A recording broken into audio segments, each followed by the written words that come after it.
Je suis née minuscule au cœur du plus vaste terrain de jeu qui soit. Des millions d'années sont passées et en grandissant, j'ai réussi à trouver ma place, ma vocation. Faire naître la vie en moi et autour de moi. Me voici, juste là. La petite touffue, c'est moi. Je ne me suis pas présentée encore. Mon nom est Vakarma et je ne suis pas une planète ordinaire. Regardez ces arbres énormes qui dominent magnifiquement ma surface. Ce sont les grands arbres. Leurs racines entrelacées permettent de faire circuler le savoir dans mes moindres recoins. Et voyez juste ici, nichés au creux de leurs racines, si vous regardez bien, vous découvrirez des vils instruments dont les habitants vivent au rythme de la musique. Celle-ci, c'est Pianoville, qui rappelle la forme d'un immense piano avec sa panoplie de maisons plus jolies les unes que les autres. Au cœur de cette ville magnifique où l'écologie tient une place primordiale, on distingue dans son merveilleux parc un vieil arbre savant venu de très loin. D'une planète, raconte-t-on, dont l'étendue d'eau est si majestueuse que ses habitants la surnomment la planète bleue. C'est en constatant d'où on vient qu'on réalise que le lointain est un brin loin. Plato est très sage, mais nécessite parfois quelques efforts de décodage pour bien assimiler l'importance de ses paroles. Me voilà un brin vexé, mais peut-être est-ce la vérité. Rendors-toi, cher arbre vénérable. Les nuits, bien qu'en apparence calmes et silencieuses, sont au contraire truffées d'aventures et de magie. En changeant de place avec l'esprit de leur animal totem, les habitants peuvent chaque nuit se rendre au cœur du monde des rêves. Mais apparemment pas cette nuit. Mais quand va-t-elle se taire? Je suis née minuscule au cœur du plus vaste terrain de jeu qui soit, entourée de mes semblables, tous plus extraordinaires les uns que les autres. Bon, ça y est, elle a enfin fini. Apparemment, ça fait quelques minutes qu'elle n'a plus rien dit. Avec un peu de chance... En tant que mère de la vie vacarmienne, je ne devrais pas me permettre de favoritisme. Je ne peux toutefois pas m'empêcher de me sentir particulièrement liée à deux adolescents bien spéciaux, Mara et Xylo, mieux connus sous le diminutif de Maxi. Ne vous fiez pas au côté immature de Xylo. Sous ses airs impatients et son humour parfois un peu maladroit, se cachent de véritables passions pour la lecture de romans fantastiques, pour le mantaskate et pour la musique. Ouh, bah oui, il est sensible, mon frérot. Mara aussi est musicienne dans l'âme, mais s'intéresse davantage aux jeux vidéo. Malgré une apparente insouciance, elle pratique le fast-chi et se dévoue corps et âme à la cause environnementale. On pourrait donc dire que le duo Maxi représente le parfait équilibre entre la musique et l'écologie qui me compose. Oh non, la honte. Elle parle de nous maintenant. Si ça continue, on va se faire détester de tous les vacarmiens. J'en peux plus. Je vais faire la grasse matinée. Allez, hop, un petit effort. Ça semble être un matin difficile pour nous siamois. Elle, c'est Pétunia. Pétunia est propriétaire de la joujouterie, une grosse usine de jouets. Il est plutôt rare qu'elle ait l'air fatiguée au point de songer à prendre congé. C'est une femme d'affaires qui prend sa carrière très au sérieux. Vous voyez qu'elle dit des choses sensées. Mais elle a, hélas, perdu la passion qu'elle entretenait pour son entreprise alors qu'elle n'était qu'une petite boutique. Voici Pierre. Lui, il dort toujours d'un sommeil profond, peu importe les circonstances. Son calme légendaire et son esprit d'analyse font de lui l'un des journalistes écologistes les plus réputés de tout Pianoville. Pierre est aveugle de naissance, mais pour lui, ce n'est pas un handicap. Pétunia pense cependant que perdre un peu de poids ne lui ferait pas de mal. Ah, le petit Olivier.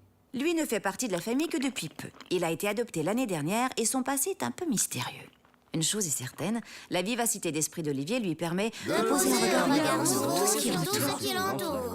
Ça ne peut plus durer. Impossible d'écrire quoi que ce soit avec cette narration qui ne s'arrête jamais. On n'a plus de vie privée. La maisonnée semble vraiment ébranlée ce matin. Mais qu'est-ce qui peut bien causer un tel émoi? Depuis que cette narration a commencé il y a 2 semaines, je ne dors presque plus. Elle raconte sa propre histoire en boucle toute la nuit. Et le jour, ce sont tous les habitants qui y passent. Moi aussi, je dors mal. Je me réveille, je me rendors, je me réveille. Xylo et moi, on va essayer de régler ça aujourd'hui.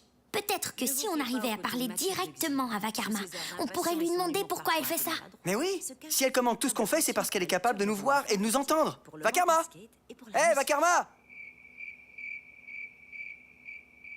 Peut-être que si on lui faisait un beau dessin, elle voudrait nous écouter.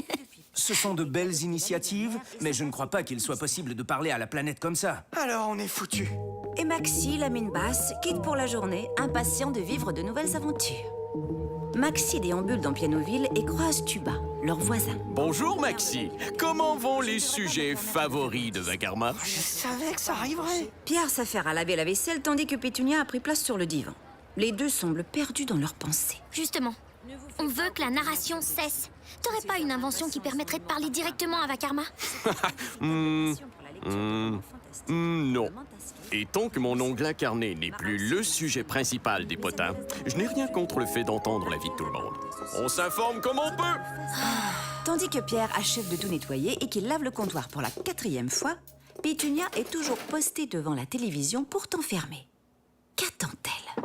La fatigue du matin semble avoir fait place à une grande nervosité.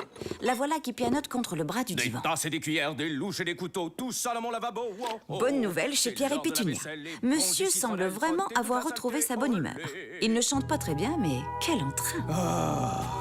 Sa joie de vivre. J'espère vraiment que Plateau aura la solution. Il sait toujours tout. Oui, mais t'as entendu papa. Selon lui, c'est impossible de parler à Vakarma de toute façon. Bonjour, Plateau. Plateau. Plateau! Désolée de te réveiller, mais on a vraiment besoin de ton aide. Oui, il faut que Vakarma arrête de tout commenter. On n'en peut plus. Quand les histoires connaissent une répétition, c'est... Plateau! Quoi? Quand les histoires connaissent une répétition... Ah, c'est que la mémoire arrive à saturation. Tu veux dire que la mémoire de Vakarma est pleine? C'est quoi le rapport? C'est pour ça qu'elle raconte tout à voix haute? Afin que son histoire continue de vivre, la voilà partagée dans la mémoire collective. Vivre collective. Ça rime même pas. Donc, si je comprends bien, Vakarma s'assure de faire vivre son histoire dans la mémoire des gens vu qu'elle-même n'a plus de mémoire. On fait comment pour lui rendre sa mémoire? Plateau! Ok. Bon, bah merci. On est très avancé, là. Au moins maintenant, on sait d'où vient le problème. Pourtant fermé. Pétunia semble attendre quelque chose, mais quoi? C'est presque l'heure, mon chéri. Il semble que Pétunia s'apprête à regarder la télévision. La voilà qui l'allume justement à midi pile. Ah, mais c'est insupportable. Elle a changé d'idée. Pétunia est indéniablement très nerveuse aujourd'hui. Qu'est-ce qu'elle disait déjà? Pianoville est comme un immense piano avec son panneau de pluie, de jolies maisons. La bonne humeur de Pierre semble sans borne. Le voilà qui exécute des mouvements qui laissent entrevoir une souplesse insoupçonnée. Des tasses et des cuillères, des louches et des couteaux, tout ça dans mon lavabo. Wow, oh, c'est l'heure de la vaisselle, éponge et citronnelle frottée. Mais qu'est-ce que vous faites là? On essaie de détourner l'attention de Vakarma. Et regardez le feuilleton de midi sans que toute la planète ne soit au courant. L'angoisse de Pétunia est dorénavant démystifiée. Elle a hâte de regarder le fameux feuilleton du midi, si vous voyez ce que je veux dire. Maintenant, toute la planète est au courant. Pourtant, il n'y a aucune... C'est sûr qu'il y a un moyen de régler le problème de mémoire de Vakarma. En même temps, après des centaines de milliers d'années, c'est peut-être normal d'avoir quelques petits égarements. Regardez, j'ai fait des beaux dessins aujourd'hui. C'est super, Olivier. C'est super beau. On prendra le temps de regarder ça un peu plus tard. Bon, ok. Peut-être que si on immortalisait l'histoire de Vakarma, elle n'aurait plus besoin de la répéter sans arrêt. Ne vous fiez pas au côté naturel Quoi? d'Isidore. Tous ses airs impatients et son humour parfait. Bonne idée! Olivier, mon grand, on va avoir besoin de tes talents.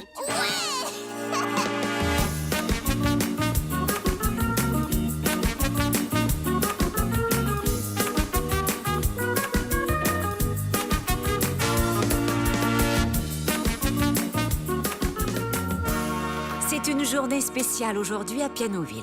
Tous les habitants se sont réunis au parc de l'Arbre Vénérable pour une fête de voisinage. Ils tiennent tous dans leurs mains des dessins qu'ils ont réalisés eux-mêmes. Tu peux la déposer juste ici, Oli. Est-ce que tout le monde a apporté les dessins de l'histoire de sa famille? Les dessins, nous avons ici. Les dessins de J'ai les miens. Très bien. Merci à tous d'être venus. Vous pouvez remplir les boîtes et les déposer dans le trou. Tous les habitants de Pianoville se rendent un à un déposer le fruit de leur travail dans le trou creusé à cet effet. Je suis très émue. Vos dessins, mes racines peuvent maintenant toucher. À travers la flore, leur contenu, je pourrais communiquer. Ça semble avoir fonctionné. Et c'est ainsi que les dessins d'un enfant de 5 ans sauvèrent ma mémoire de l'obstruction. À présent, je me tais à jamais. Cependant, ma musique sera toujours là pour vous guider. Fin. Comment ça, fin? Rassure-toi, mon grand. C'est la fin de sa narration, mais l'histoire de Vakarma continue.